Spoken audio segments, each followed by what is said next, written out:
नमस्कार, मी हरीश जोधे आपल्या सर्वांचं आपल्या आवडत्या यूट्यूब चॅनलवर स्वागत करतो आहे.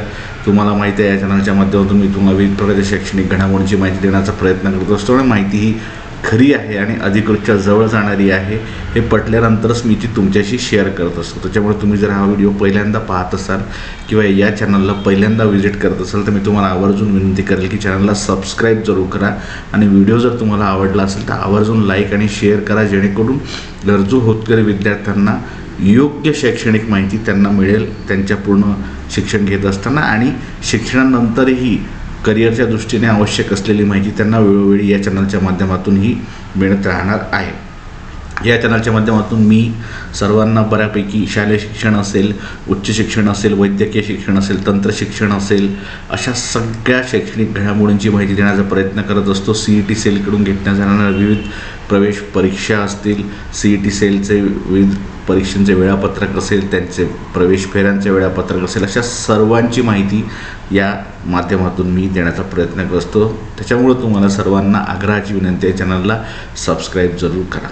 आपल्याला सर्वांनाच माहिती आहे की आता बऱ्यापैकी प्रवेश प्रक्रिया संपली आहे आणि आता परीक्षांचा कालावधी हा सुरू आहे. सगळ्या विद्यापीठांच्या विविध परीक्षा सुरू आहे. अभ्यासक्रमाचा इंजिनिअरिंग असेल, MBA असेल, MCA असेल, BSc नर्सिंग असेल, सगळ्या ह्या ज्या आहे, आर्किटेक्चर असेल, लॉ असेल, सगळ्यांची आत्ता परीक्षांचा कालावधी सुरू आहे. त्याच्यामुळं इम्पॉर्टंट सगळी घडामोड सध्या होत आहे. ज्यांनी कोणी आपलं वेळापत्रक पाहिलं नसेल त्यांनी आपापल्या विद्यापीठाच्या वेबसाईटवर जाऊन ते आवर्जून पाहावं. ते कुठल्याही तुम्हाला विद्यापीठाच्या एक्झामिनेशन सेक्शनमध्ये तुम्हाला वेळापत्रक हे पाहायला मिळेल. यासोबतच एक महत्त्वाची बाब आहे, ती म्हणजे स्कॉलरशिप. शिष्यवृत्तीबाबतही अनेक घडामोडी घडत आहेत. त्याच्यामुळं तुम्ही जर कुठल्या राखीव प्रवर्गातील असाल आणि तुम्ही अजूनही जर अर्ज भरला नसेल शिष्यवृत्तीचा, तर तो तुम्ही अगदी तातडीने भरायचा आहे. आपल्याला माहिती आहे की आपण जेव्हा प्रवेश घेतो तेव्हा आपल्याकडून आपला जो प्रवर्ग आहे, आपली जी कॅटेगरी आहे, राखीव प्रवर्ग आहे, त्या राखीव प्रवर्गाप्रमाणे आपल्याकडून हे पैसे घेतले जातात. OBC असेल तर 50% घेतले आहेत, ओपन असेल तर पूर्ण शुल्क घेतलं आहे. अशा पद्धतीने तुमच्याकडून शुल्क घेतलं आहे. मात्र हे जे शुल्क आहे हे तुम्हाला एकाच बेसिसवर तुमच्याकडून कमी जास्त प्रमाणात घेतलं आहे. म्हणजे कमी याच्यात म्हणू आपण ते की तुम्ही पुढं जाऊन MHADBT पोर्टल जे आहे राज्य सरकारचं, ज्याच्यावर पूर्ण स्कॉलरशिपचे अर्ज भरले जातात, त्या MHADBT पोर्टलवरून तुम्ही ते अर्ज भराल. ह्या एका याच्यावर म्हणजे त्याला आपण म्हणूया एका पॉईंटवर तुमच्याकडून हे भरून घेण्यात आलं आहे. म्हणजे तुम्हाला ॲडमिशन दिली आहे, तुम्हाला ॲडमिशनच्या वेळेस तुमच्याकडून पूर्ण पैसे घेतलेले नाही आहेत. जे समजून घ्या, आपण OBCचा विद्यार्थ्याचा विचार करू, एक केस स्टडीज घेऊ समोर. एक त्याची फी होती एखाद्या कोर्सची, कुठलाही घ्या, engineering, BSc nursing, MBA, MCA, कुठलाही जो व्यावसायिक आहे, 1 लाख फी होती. त्याच्याकडून प्रवेश घेताना त्याच्याकडून 50,000 रुपये घेतले.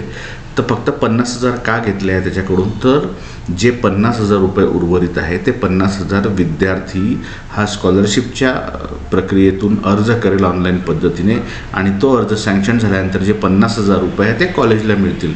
म्हणजे याचा अर्थ त्याची जे पूर्ण फी आहे ते पूर्ण होतील.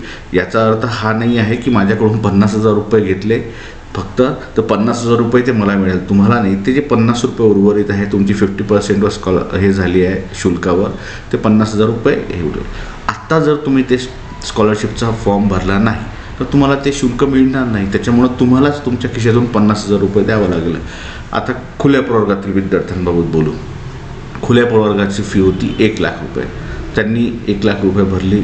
आता त्यांना काय आहे, त्यांना याची योजना आहे बऱ्यापैकी. EWS आहे किंवा जे ओपनमधून घेतात त्यांना सगळ्यांना आपल्याला माहीत आहे, राजश्री शाहू महाराज शिष्यवृत्ती योजना आहे, ती योजना त्यांना लागू आहे. त्यांना अर्ज भरावा लागेल आणि त्यांना पैसे हे परत मिळतील. याचं कारण असं की आता त्यांच्याकडून जर प्रवेश घेतानाच 50% पैसे घेतले असतील ते ऑब्वियसली कॉलेजला द्यावे लागणार आहे तुम्हाला, ते कॉलेजला मिळतील ते. पण तुमच्याकडून जर पूर्ण घेतली असेल आणि तुम्हाला शिष्यवृत्ती तुमच्या खात्यात पाहिजे असेल तर तुम्हाला तो अर्ज भरावा लागणार आहे. तुम्ही जर भरणार नाही तर तुम्हाला स्कॉलरशिप मिळणार नाही. अशाच पद्धतीने SC ST हे जे सगळे प्रवर्ग आहेत, VJ-NT, याच पद्धतीने तुम्हाला तुमचे अर्ज हे भरायचे आहेत. तुम्ही जर अर्ज नाही भरले तर तुम्हाला कुठल्याच पद्धतीची स्कॉलरशिप मिळणार नाही. खुल्या प्रवर्गातील विद्यार्थ्यांना दोन्ही प्रकारे मिळू शकते. एक EWS आहे, एक राजश्री शाहू महाराज शिष्यवृत्ती योजना आहे. त्याचप्रमाणे त्यांना पंजाबराव देशमुख शिष्यवृत्ती भत्ता जो आहे, वसतिगृह भत्ता योजना, तीसुद्धा लागू आहे या विद्यार्थ्यांना. मला एकाने अजून एक प्रश्न विचारला होता की OBCच्या विद्यार्थ्यांनी तो अर्ज भरायचा का, डॉक्टर पंजाबराव देशमुख वसतिगृह.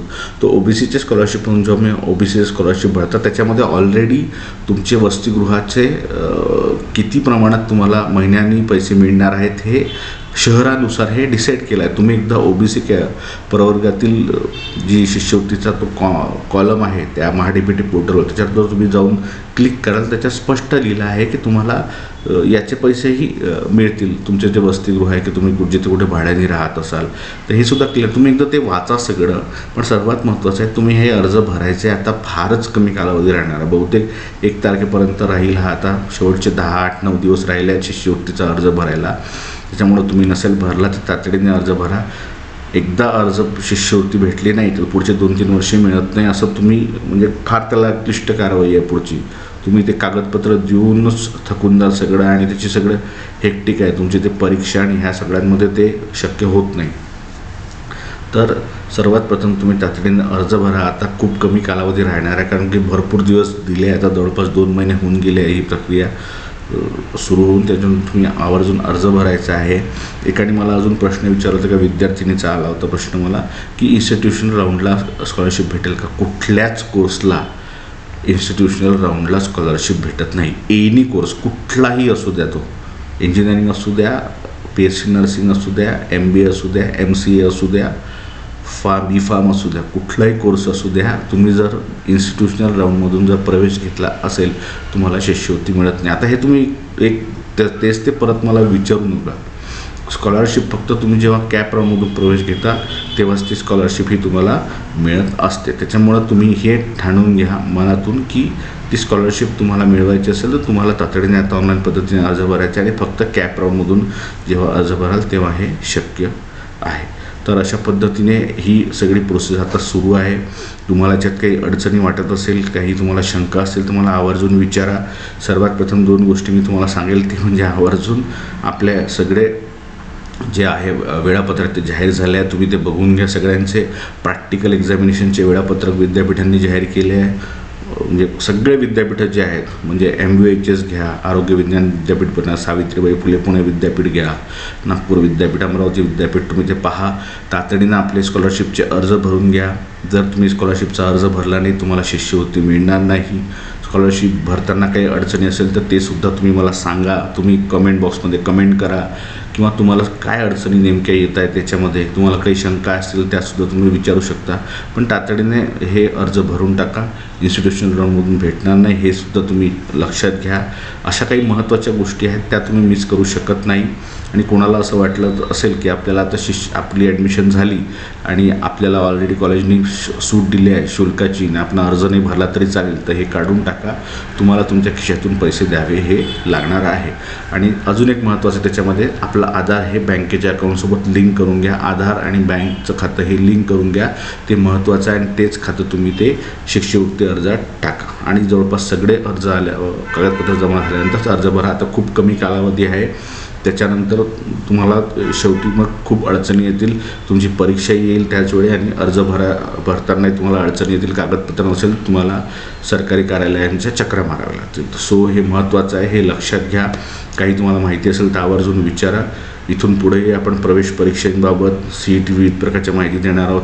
त्याची सगळी वेळापत्रक असेल, परीक्षा सगळं माहिती देणार आहोत. त्याच्यामुळे चॅनलला आवर्जून सबस्क्राईब जरूर करा आणि आवर्जून आपल्या आजूबाजूचे विद्यार्थी असतील, आपले बहीण भाऊ असतील त्यांच्यापर्यंत या चॅनलची माहिती जाऊ द्या, एवढं मी तुम्हाला आग्रह करेल. जर्नलिस्ट हर्ष जुधे हे चॅनल टेलिग्रामवर सुद्धा आहे, तुम्ही तिथे सुद्धा सबस्क्राईब करू शकता. तर अशाच नाविन्यपूर्ण शैक्षणिक घडामोडी जेवणासाठी आपण भेटत राहू. तोपर्यंत धन्यवाद.